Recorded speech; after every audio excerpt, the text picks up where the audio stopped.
एक बार फिर से स्वागत है आपका हमारे चैनल दर्पण टेक में। ऐसे मतदाता जिन्होंने अपनी 2002 की मैपिंग नहीं करवाई थी, उन सभी मतदाताओं को नोटिस जारी होना शुरू हो गए हैं। नोटिस का फेज अब स्टार्ट हो गया है, जो कि वर्तमान में एसआईआर चल रहा है। सभी के द्वारा गणना प्रपत्र भर दिए गए थे, उनको बीएलओ के द्वारा ऑनलाइन किया गया था। ड्राफ्ट सूची भी जारी कर दी गई है, लेकिन अब उन सभी मतदाताओं को निर्वाचन कार्यालय की ओर से नोटिस मिलने वाले हैं जिन्होंने अपनी मैपिंग शो नहीं की थी या मैपिंग का कोई भी लिंक जिनका नहीं मिला था। तो दोस्तों, आप भी एक बार अपने बीएलओ से संपर्क कर ले, कहीं आपका नाम नोटिस लिस्ट में तो नहीं है। क्योंकि जिनको भी निर्वाचन कार्यालय की ओर से नोटिस जारी होगा, बीएलओ उनको घर पर आकर नोटिस देगा, उनसे रिसिप्ट लेगा। नोटिस की तामील घर पर आकर ही आपकी करवाई जाएगी। के बाद यदि आपके पास डॉक्यूमेंट्स उपलब्ध है तो बीएलओ को डॉक्यूमेंट उपलब्ध करवाने होंगे, वरना आपको ईआरओ के समक्ष उपस्थित होना होगा। इस प्रकार का नोटिस दोस्तों निर्वाचन आयोग की ओर से इशू किया गया है। सबसे पहले ऊपर नोटिस संख्या होगी, निर्वाचक का नाम यहाँ पर दर्ज होगा, निर्वाचन का फोटो, पहचान पत्र संख्या यानी कि इपिक संख्या होगी, विधानसभा संख्या होगी, भाग संख्या होगी, क्रम संख्या उसकी यहाँ पर दर्ज होगी और पूरा एड्रेस यहाँ पर दर्ज होगा।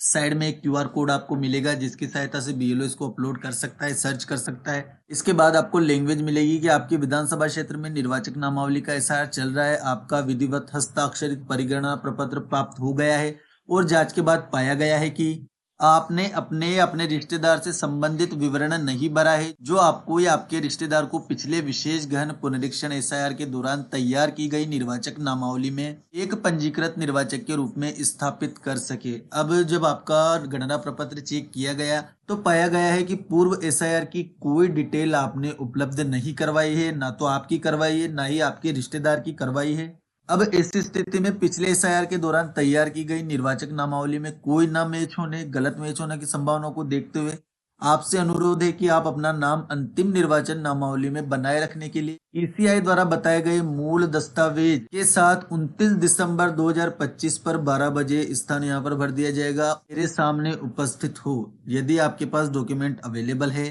तो आपको बीएलओ को उपलब्ध करवा देने हैं। अगर आप डॉक्यूमेंट्स उपलब्ध करवा देते हैं तो आपको ईआरओ के समक्ष उपस्थित होने की आवश्यकता नहीं है। अब दोस्तों, यहाँ पर एक मुख्य बात का आपको ध्यान रखना है। जिस भी मतदाता को नोटिस जारी होता है, बीएलओ उसके घर पर नोटिस लेकर आता है, उस समय यदि वो बीएलओ को दस्तावेज उपलब्ध करवा देता है, दस्तावेज दे देता है, तो बीएलओ उनको अपलोड कर देगा। फिर उसको यहाँ पर समय और स्थान पर ईआरओ के समक्ष उपस्थित होने की आवश्यकता नहीं है। केवल उसके दस्तावेजों का ही सत्यापन किया जाएगा।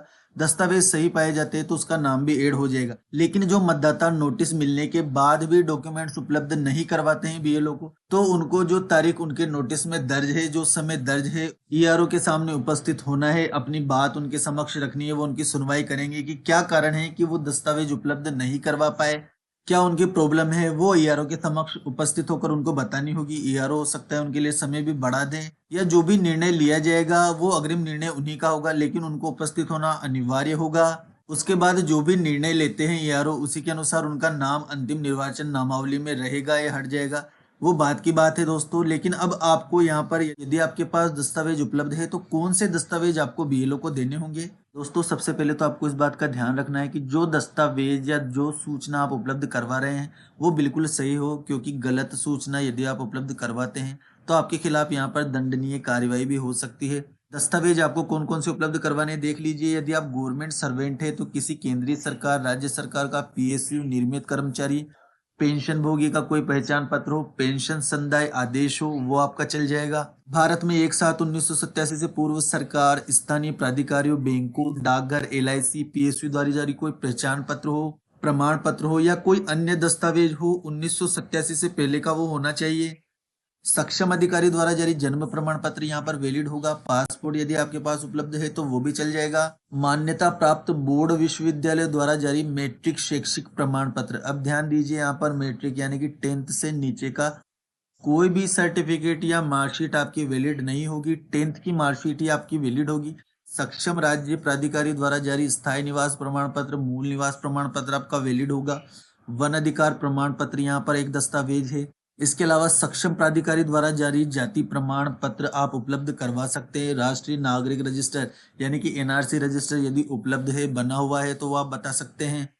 राज्य स्थानीय प्राधिकारियों द्वारा तैयार किया गया परिवार रजिस्टर, यदि किसी राज्य में परिवार रजिस्टर उपलब्ध है तो वहाँ के लोग उसको उपलब्ध करवा सकते हैं। सरकार द्वारा जारी कोई भी भूमि गृह आवंटन प्रमाण पत्र, ग्रामीण क्षेत्रों में सरकार के द्वारा भूमि आवंटन प्रमाण पत्र, गृह आवंटन प्रमाण पत्र इशू किए जाते हैं। यदि वो आपके पास उपलब्ध है तो वो दस्तावेज के रूप में मान्य होगा। शहरी क्षेत्रों में पट्टा इसके लिए मान्य होगा। इसके अलावा आधार यदि आपके पास उपलब्ध है तो आधार को सपोर्टिव डॉक्यूमेंट के रूप में आप दे सकते हैं। केवल आधार से आपका काम नहीं चलेगा, इसके लिए निर्वाचन आयोग ने अलग से निर्देश जारी कर दिए गए थे। और विशेष गहन पुनरीक्षण की बिहार की मतदाता सूची को भी यहाँ पर दस्तावेज माना गया है। कोई बिहार का नागरिक है, दूसरे राज्य में वर्तमान में रह रहा है, उसने वहां पर नाम जुड़वा लिया है, तो वो उस सूची की प्रिंट भी लगाकर अपना नाम जुड़वा सकता है। तो ये 13 दस्तावेजों की सूची जो ईसीआई के द्वारा जारी की गई थी, इनमें से आपको दस्तावेज देने होंगे। उम्र के आधार पर आपको 1, 2, 3 या 4 दस्तावेज देने होंगे। दस्तावेज आप बीएलओ को उपलब्ध करवा देते हैं तो आपको ईआरओ के समक्ष उपस्थित होने की आवश्यकता नहीं है।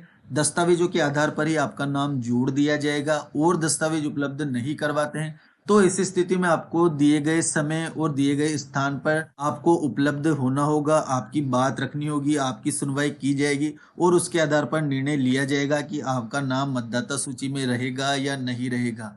तो इसके लिए दोस्तों आपको अपने दस्तावेज तैयार रखने हैं। नोटिस फेज में यदि आपका नाम है तो वीडियो अगर आपको यूजफुल लगा हो तो वीडियो को लाइक करके चैनल को सब्सक्राइब जरूर कर ले, क्योंकि इस प्रकार के लेटेस्ट अपडेट मैं आपको पहुंचाता रहता हूं। और यदि कोई क्वेरी है तो कमेंट बॉक्स में मुझे जरूर बताएं। Thank you.